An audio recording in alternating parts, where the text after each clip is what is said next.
સાધન લીલાનો અર્થ શું થાય? એમાં મનન છે,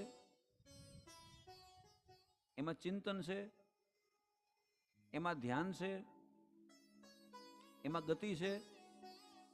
સ્વર્ગલોક, મહરલોક, જનલોક, તપલોક, સત્યલોક, જ્યાં જવું હોય એ કેમ જવાય તે બધું લખેલું છે.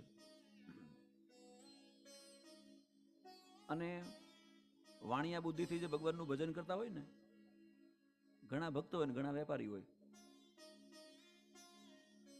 તો દ્વિતીય સ્કંદમાં એક અધ્યાય એવો છે, ત્રીજો અધ્યાય, એમાં વાણિયા વેપારીની બધી વાતો છે. જેને પૈસા જોતા હોય એને ક્યાં ભગવાનની ઉપાસના કરવાની,